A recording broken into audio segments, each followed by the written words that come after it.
mindful awareness that we try to build here is can be seen as a vehicle of awakening. Because we could be. I was thinking today before I came here. I'm gonna stop overthinking this. I'm just like gonna trust myself and show up, and I needed to do something so that I could just stop thinking so much and began putting back my camping gears, and organizing things in a shelf. It's a good way to focus, because just like if I start wandering away, then I lose track of what I'm trying to do. Right? It's kind of like playing an instrument. You're completely focused in attending what you're doing. So that's focus, concentration. But the mindful awareness is to see how is that mental activity really benefiting, living life more joyfully, with more ease, and how those mental concepts, ideas interfere with our wellness. And the Buddha taught that to achieve that liberation, that freedom, is in this body. That's how, in this very moment, in this body, this moment, the moment of our life is always available for us to explore it, not exploit it, to explore it. And so to see how we work with challenges of our life and how we meet those challenges with mindful awareness can result in growth of clarity. Not immediate clarity, but little by little, this growth of clarity. And hopefully that clarity can help us create more spacious and ease to be with life as it is, even when it's difficult. And to also culture and cultivate the moments of joy or peace in us. So hopefully, as we do that and expand that awareness and those spacious moments for us to be with everything, we also learn wisdom to respond wisely with everything, the joy, the sad, everything that is life. And to meet the challenges that show up with this mindful awareness, so that we are, aware that we need to be taken care of, that we need to take care of the body, the experience of the body, and the mind, with tenderness, because sometimes we don't like what comes into the mental activity, or sometimes we don't like how we respond or how we react, and so we need to create this openness to just be with everything and decide how we want to live our life, and be okay with discomfort. Meaning discomfort, like when we respond in ways that are not wisely, and that we hope we had said or done something differently, or respond when something is happening in our body, in our health, in our mind that is beyond our control. So in each moment we have a choice, right? That's what the Buddha was saying. This body, this moment, we have the opportunity to find that freedom. We have a choice to respond with less reactivity. Kind of like here when we sit, we come in and try and practice focus, try and practice patience. And we invite you to be aware of the space, be aware of the sounds, this mindful awareness, right? Be aware of the discomfort, and don't rush to readjust your posture. Just be aware that, oh wow, it's uncomfortable, and you notice, and be gentle with the movement.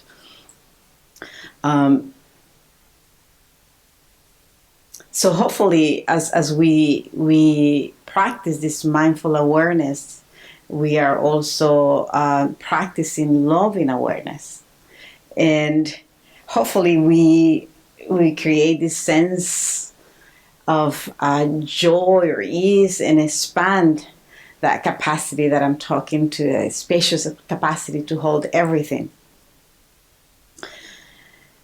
And you know, there are moments when we meditate that it feels like, so good, why did you ring the bell? I finally got it, right? And there are times like, you know, we plan like our day to show up here because we want to be relaxed and, you know, and just like be focused and concentrate, and then just all these thoughts are coming in, and it's like, why did I plan my day if I could have just be thinking about all of that at home, right? And then you're like, when is she going to ring the bell, right? So then you may be wondering, well, why is it so hard to meditate or to be present? Or to just be okay, well, she rang the bell, it's over, and I finally got it in the last 5 minutes. It's, you know, because when we are in silence, it's really, we encounter our human condition. We come, you know, face to face with ourselves or reality. And Hafiz, the poet Hafiz, Sufi poet Hafiz, he has a poem called "To Build a Swing." Anyone familiar with that poem? It's kind of long, but he says, he begins by saying, you carry all the ingredients to turn your life into a nightmare.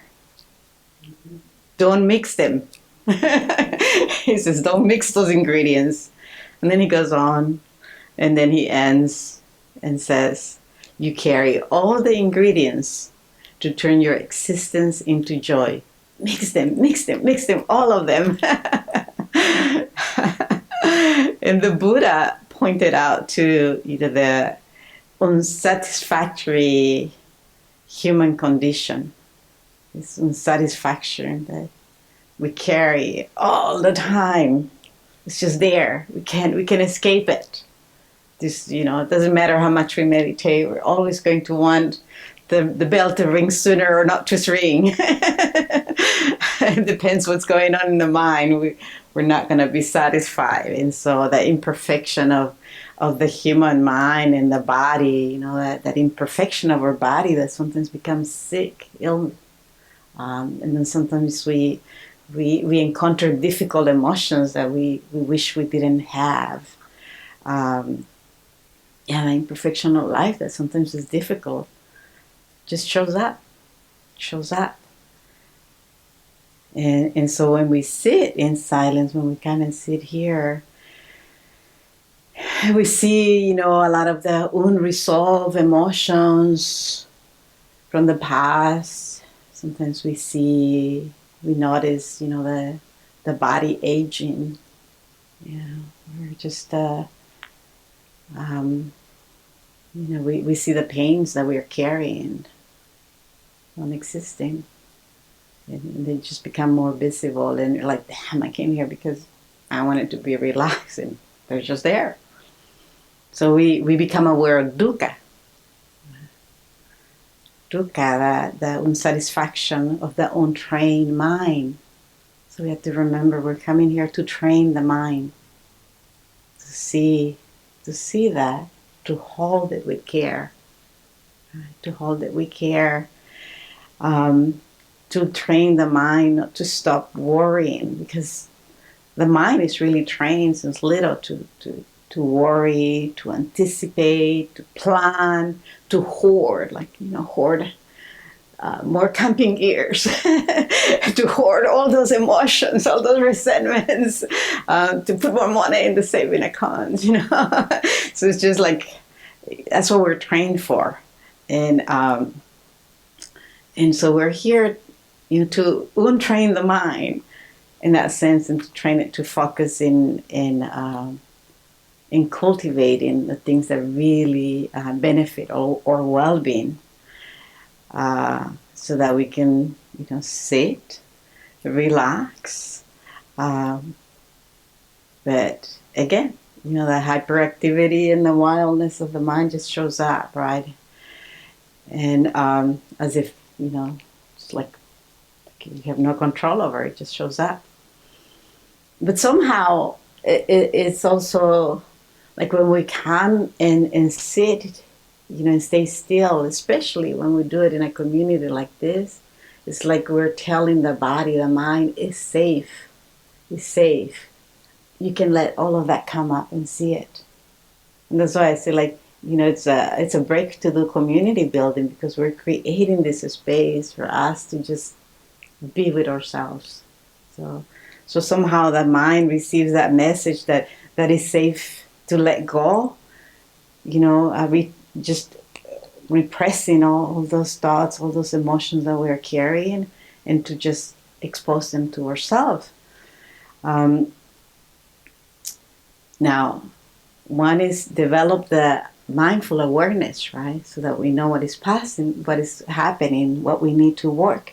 But also the other one is to be mindful awareness of the hindrances, obstacles that the mind puts, because the body is so used to be moving and the mind is so used to being planning that sometimes it just plays tricks on us and brings all these hindrances or habits that we have, so that we don't rest. And we all have that. We all have hindrances, and we'll talk a little bit more about the hindrances later. But when pain or suffering really shows up, when old wounds really shows up, we often see those patterns of the judging mind, like saying, "Oh my gosh, that happens 10 years ago and still showing up." And then we start criticizing, like, why can't I just let it go? And so just be aware, like, oh, I'm practicing to be more gentle, more kind, because I'm a human, and that really hurt me, and I'm still remembering. That's it. So when we understand that light of awareness, that medicine of mindful awareness, then we make that switch and just simply observe what is happening. It's just part of being human, and that I need to treat that with care, see that with care. So we are also cultivating here this, actually cultivating how do we kind, and how do we bring loving careness to ourselves, so that we can better understand the experience. Because when we understand the experiences, when we understand what we're feeling, then it's easier to understand what we need to heal, not what we need to fix, what we need to heal or what we need to change, so that we can be more at ease. Not fixing, not stop thinking, not fixing ourselves or being self-judging, just simply saying, oh yeah, we all are critical of ourselves. It's just part of our nature, human experience, right? And so the task is not to get lost with the stories that each thought brings, but simply notice them, understand them, because that understanding is what gives the freedom. And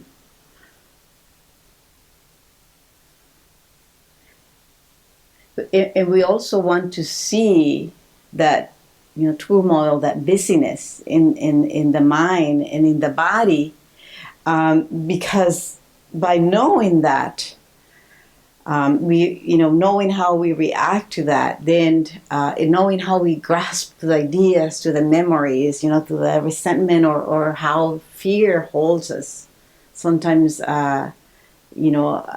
prisoner of doing or changing something. Then when we have moments of ease or joy, like those ones in the last 5 minutes of meditation that you don't want me to ring the bell, then we realize, and like, oh, it is possible. It is possible to let go, right? Because if we're not aware of those even if they're like few moments, then we're not able to compare. Oh, this is how it feels when I'm grasping, and this is how it feels when I'm letting go. Right? And sometimes because our mind is so used to planning and preventing, we dedicate more time and awareness of the grasping, right? And noticing and experiencing that, then observing the moments of joy or ease. Right? And so we think that we are probably experiencing more difficulty, more challenges, and perhaps the 30 minutes that we were in silence, maybe you had 20 of those of ease. But the mind was more paying attention to the, to the activity that you think, oh, I was mostly distracted. But you didn't have the watch to watch to control or to see that. So we are also practicing awareness of those moments of freedom so that we can learn to expand them more.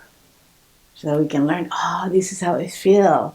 Let me put more water. Let me cultivate this a little more, this plant that grows, let me add more time to this.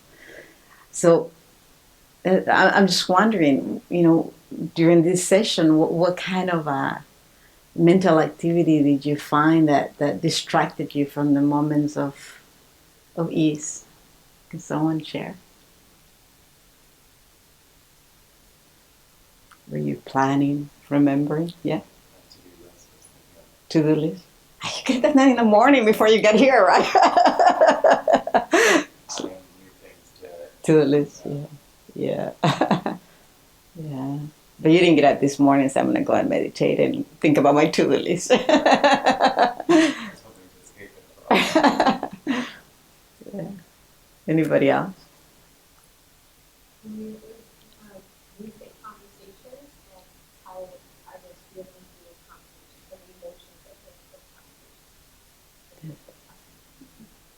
Yeah. How about on Zoom? Or back there? Bad dream last night. Yeah.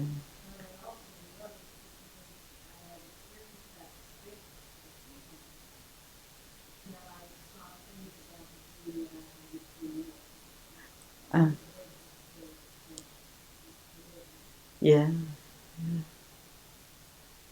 Thank you. Yeah, I got a little bit, I was distracted with my feet because I usually sit with my feet in the back and then I cover them here and I was like, oh, I'm not cramping. I was like, oh, man, just enjoy the moment. But I was like immediately, okay, like waiting, oh, my feet are going to start cramping. And I'm like, no, I'm not cramping. Just be with it. So yeah, just staying true to the experience. As we deepen, as we continue repeating over and over, that's what I mean, deepen, the practice is like this repetition and intentionally like bringing our awareness to those moments of ease. It can really, hopefully enrich our life. And hopefully that will help us to learn to be honest. To be honest and open with the range of experiences, of mental activities, and what is happening at the moment that we are realizing, oh, my mind is really busy with the to-do list, or I'm remembering.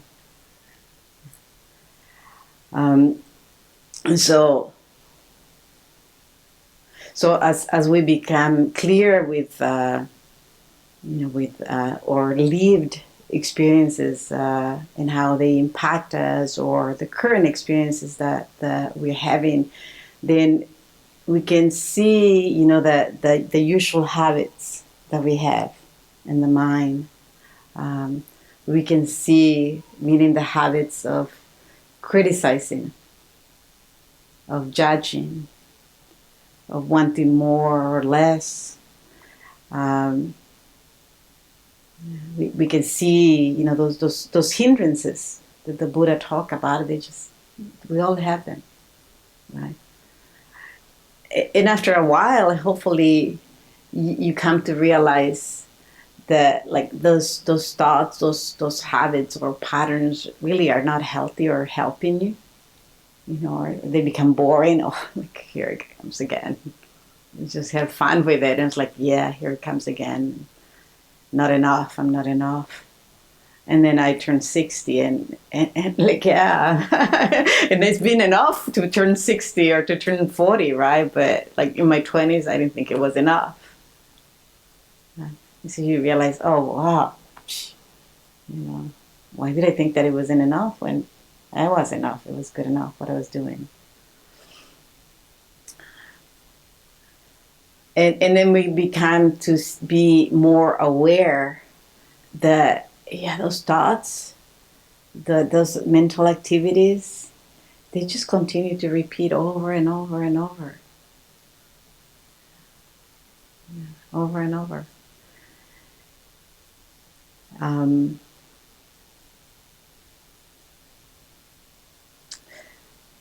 it is work to do that, and it requires that mindful awareness, right? I mean, we come here and say like, I'm just going to follow my breath, in and out, it feels good, right? But when we're in life, it's like you can't really follow the breath. You got to like notice everything else that is happening. I went camping this week on Thursday with 3 friends, and 2 of them we'd done camping before, but the other person is the first time.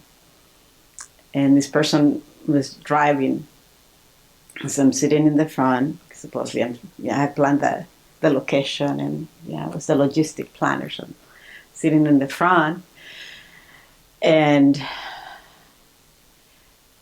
I had planned that I had called a restaurant. We were going to the Crystal Lake. Has anyone been to Crystal Lake? Yeah. So, you know that Tolteca restaurant on Azusa? Okay. Anyway, there's a restaurant right before you enter the forest. The forest, yeah. And they sell the best ceviche, and they send handmade tortillas, like warm. So I had called and said, we're going to be there, on the ceviche and the hot tortillas, so that by the time we finish finishing the trip up the campsite, the tortillas will still be warm. So that was my plan, right? So that person is like driving, right? And the traffic was like getting busy. But the person didn't go into the carpool lane. And I was going to say, like, dude, you're going in the carpool lane, right? But then I caught myself like, no, I am not going to be the control freak here. And I'm like, no, I'm not going to be, this motherly person that is saying how, like, I'm driving with a grown-ass person here. So I'm just going to let it go, right? And I'm sitting there like, it's so hard not to say get on the carpool lane, right? But I'm just like watching, right? Like little by little, just letting go. It's okay. It's okay, right?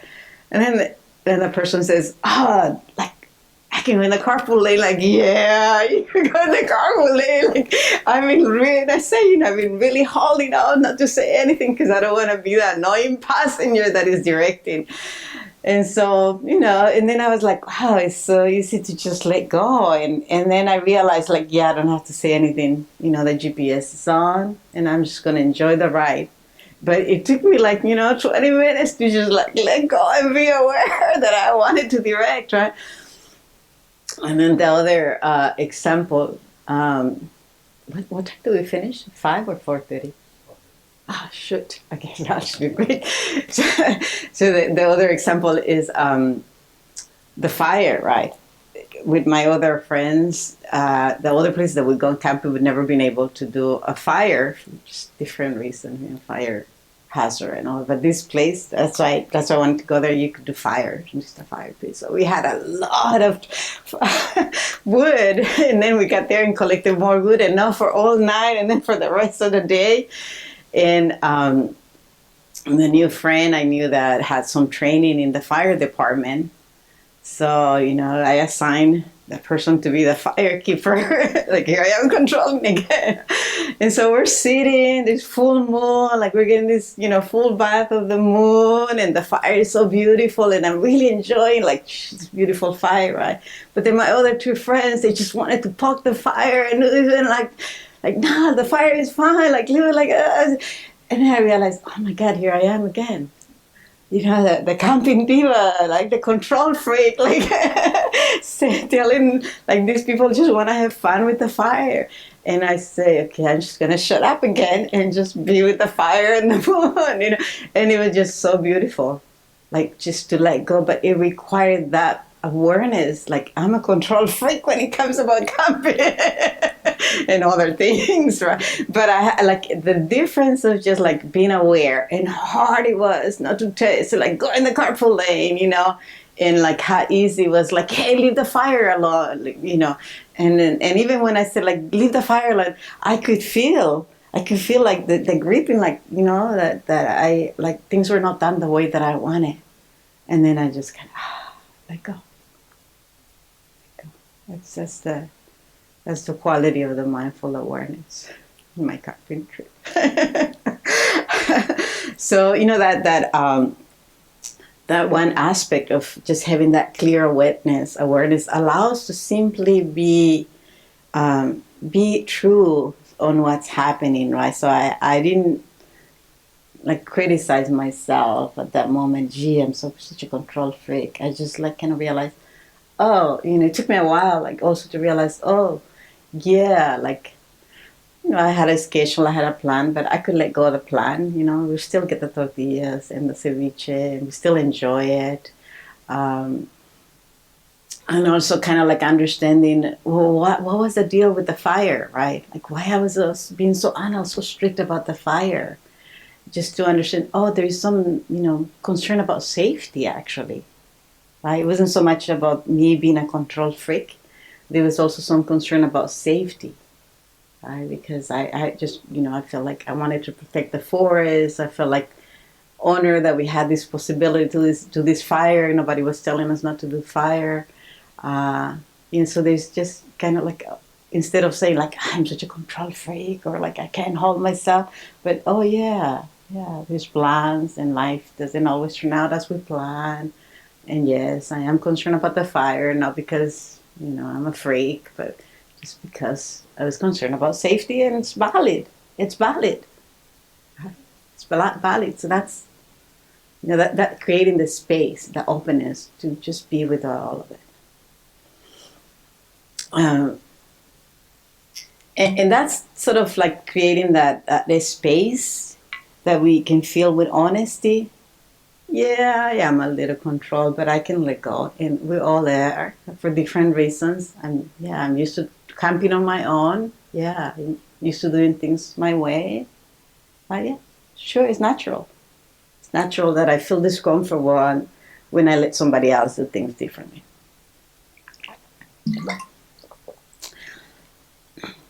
So, you know, instead of what I would normally do is like I would like probably spend like the whole evening like, damn, like I can't control being so, like, you know, that self-judgment. Another aspect of this clear awareness, clear, honest awareness is not to take ownership, not to bring, you know, ownership of what's happening or what we're experiencing. So not saying I am a control freak, but instead of just simply saying, oh, well, yeah, I'm used to, you know, camping and with my young kid who doesn't want to camp with me anymore, and having my say so on how things should be done. Right? But now I'm in a different phase. That's just simply it's not me. It's just the conditions have changed.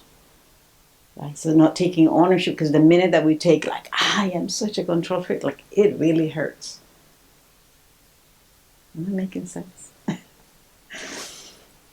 So clear awareness is possible when we see the patterns and we see the reality of what happening and what is happening, and then we bring that kindness, you know, that we try and we cultivate, and that patience that we try and cultivate as we sit here for 40 minutes. Right? Like, I could do this. Yes, I could do this. Or when we practice the metta phrases at the end, we usually close with practicing the loving kindness phrases. It's bringing that into the experience. and just, like I say earlier, like not bringing the I, not holding ownership of the emotions or the thought. And the Buddha talked about Mara as a personification of all these hindrances, difficulties, all these forces that are not healthy for us, that either like we want to cling or push away. And so bearing witness to all those hindrances or difficulties as we sit here, that's why I say it can be very humble, because we're seeing them and we can see the strength, the powerful force that those hindrances sometimes can have on us, right? And it can be difficult. And he said, in the Buddha said that when Mara showed up for him, he said, like, I see you, Mara. I know you, Mara. And basically, what sometimes we teach is like, oh yeah, this is suffering. Oh yeah, this is fear. This is anger. That's what it is. Just name whatever is showing up.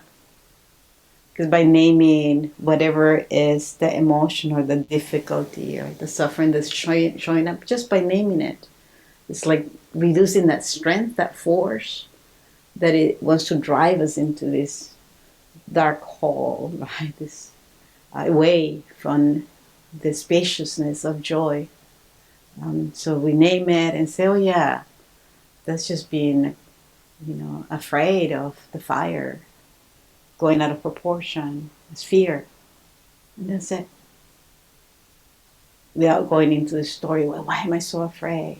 Just simply name it and holding, pausing that energy. And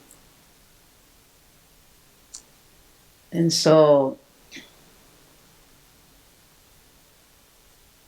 to be a witness, on this phenomenon of being human, this human experience, it can be humbling, because we start seeing all these patterns, like I was saying, like in this trip that I was doing immediately on the freeway, like going to the left lane and then holding like for 20 minutes there, in the traffic. Is like, I'm not going to say anything. It really requires like, oh, okay, this is not easy. It requires that gentleness, that care for our experience. Yeah. And sitting here in silence and seeing all that mental activity that happens, it also requires like, wow, it's not easy. But here I am trying. Here I am. Let me open more space for this good intention of just trying.